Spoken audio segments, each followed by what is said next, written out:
The wait was finally over. The 118th Paris-Roubaix would take place 2.5 years after the 117th edition and 19 years after the last rain fell on the race. Starting in Compiègne, the 257-kilometre event would take on 30 cobbled sectors, beginning in Troisville with those three famous sectors, the Arenberg Trench, Mont-Saint-Pével and the Carrefour de l'Arbre being the big headline names.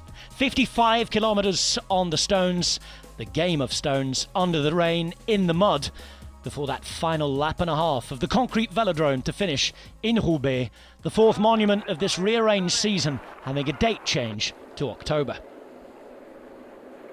The rainy weather turned up for the first time in almost 20 years. Paris-Roubaix 2021, whatever happened, would go down in history, and the race would live up to all of the wait and expectation. It was worth the wait.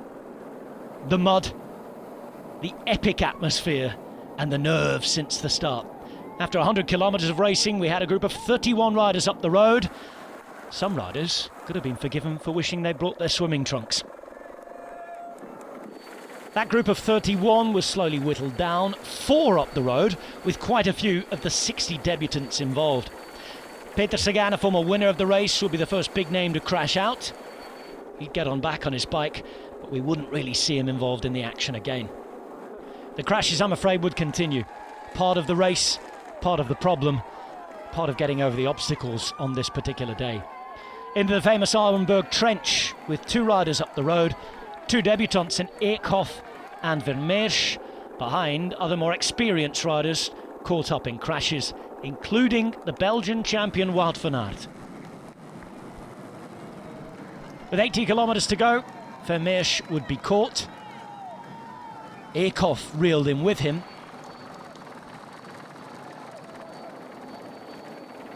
Chasing behind Mathieu van der Poel with Gianni Moscon about to take the lead at the front. And Mathieu van der Poel would attack, accelerate and make yet another move to get up to the next group. He'd join up with Colbrelli and company. Vermeersch still in the game here. And behind, the Wout van Aert group would struggle, as Greg van Avermaet, former winner in the early breakaway, would still be involved. This crash, though, would take him out of the front group. Max Walscheid going down there. Meanwhile, at the front, out of traffic, out of danger, but riding a sterling race, Gianni Moscon looking to become the first Italian winner in 22 years. He left behind his companions who'd been up the front with him. And he was looking good with over a minute of a gap before a back wheel puncture meant that he'd need a bike change. The mechanics did a great job, a speedy change, a calm atmosphere, and Moscon was still in the running with about a 45-second gap.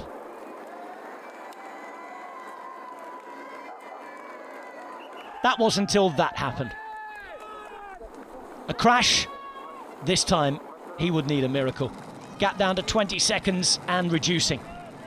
His bike still bobbling over the cobbles. On the moment, Mathieu van der Poel, Florian Vermeersch and Sonny Colbrelli caught him. Then Colbrelli would attack. Moscon this time was unable to follow. Van der Poel and Vermeersch, both fellow debutants alongside Colbrelli, would. After Carrefour de l'Arbre, there were 3 riders remaining. The famous velodrome awaited. They come in to take the 1.5 laps on the concrete. Concrete that had dried out with the wind blowing after the rain had stopped. The bell ringing and everybody looking to Van der Poel. Vermeersch went away and tried to attack on turn 3. Van der Poel having to work to come from the outside.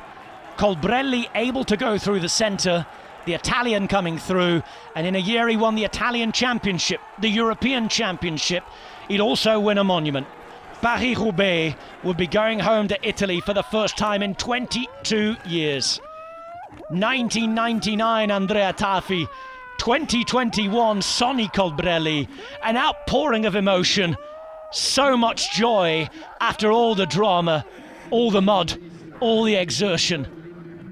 This is what sport is about.